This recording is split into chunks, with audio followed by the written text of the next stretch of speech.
1 साल का कार्यकाल कांग्रेस पार्टी का पूरा हो गया, लेकिन 1 साल में किसी भी बेरोजगार को नौकरी नहीं मिली। उल्टे हिमाचल प्रदेश में 10,000 से ज्यादा आउटसोर्स पे लगे हुए कर्मचारियों को नौकरी से निकाल दिया।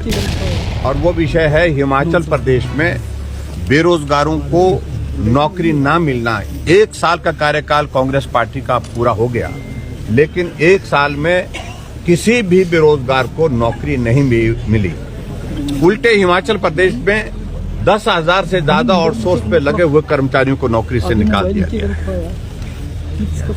मल्टीटास्क वर्कर जो लगे थे, पीडब्ल्यूडी में लगे थे, आईपीएच में लगे थे, हजारों की संख्या में उनको निकाल दिया गया। और कहां एक तरफ कांग्रेस पार्टी ने सत्ता में आने से पहले गारंटी दी थी कि हिमाचल प्रदेश में कांग्रेस पार्टी की सरकार अगर सत्ता में आती है 5 लाख बेरोजगारों को हम हिमाचल प्रदेश में नौकरी देंगे।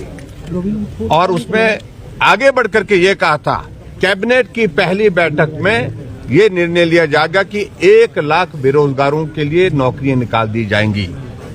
लेकिन 1 साल बीता, किसी भी कैबिनेट में नौकरी की खबर अभी तक हमको सुनने को नहीं मिली और किसी को रोजगार अभी तक मिला नहीं।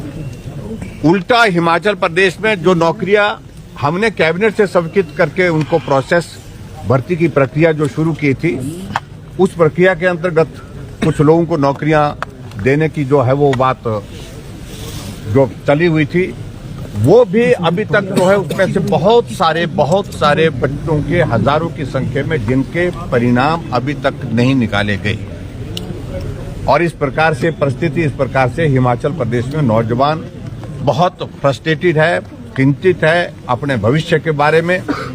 नौजवान ओवर एज हो गए, लेकिन उसके बावजूद हिमाचल प्रदेश में कांग्रेस पार्टी ने जो वादा किया था, गारंटी दी थी, उसके मुताबिक तो कुछ किया ही नहीं। लेकिन हिमाचल प्रदेश में जो एक सामान्य परिस्थिति में भी जो नौकरी देने का जो क्रम होता था, उसको भी पूरी तरह से रोक दिया गया है।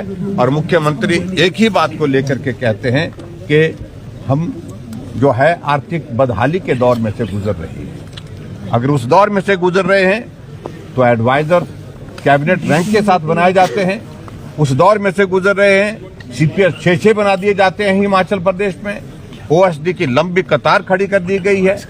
ऐसी परिस्थिति में मैं यही कहूंगा कि हिमाचल प्रदेश में जिस मुद्दे को बहुत गंभीर हम समझते हैं, उस मुद्दे पर आज हमने सदन के अंदर चर्चा करने की कोशिश की और चर्चा करने के लिए अभी उसमें इजाजत नहीं मिली।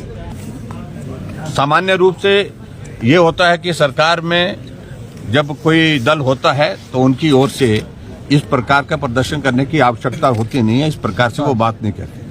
और बौखलाहट है, और जिसको मैं कह सकता हूं, इनके यहाँ पर प्रॉब्लम ये है, मुश्किल ये है कि कोई भी सलाह देने वाला आदमी नहीं रह गया। हर कोई हर कुछ करने के लिए उतर जाता है। तो ये परिस्थिति कांग्रेस पार्टी के अंदर एक फ्रस्ट्रेशन, और ज्यादातर वो लोग थे जिनको कुछ बनाया नहीं है। आउटसोर्स पर रखे जो कर्मचारी निकाले गए, ये वर्चस्व की लड़ाई। आउटसोर्स पर रखे जो कर्मचारी निकाले गए हैं, सरकार तर्क दे रही है आपकी सरकार ने उनके लिए कोई खास नीति नहीं बनाई थी। हमने तय किया, हमने उनको लगाया और उसके बाद हमने इस बात के लिए कहा कि जितने भी आउटसोर्स में लगे हुए कर्मचारी हैं उनको नहीं निकालेंगे। ये हमने उस वक्त जो है बड़ी क्लियर टर्म्स में उनके साथ बातचीत भी की थी, उनके डेलीगेशन भी, और ये हमने एक नीतिगत एक फैसला ले लिया हुआ था और कमेटी कॉन्स्टिट्यूट करके हमने उसमें तय किया था कि उनको नहीं निकालेंगे।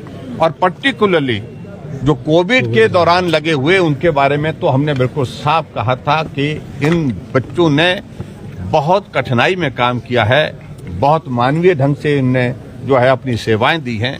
इनके बारे में निश्चित रूप से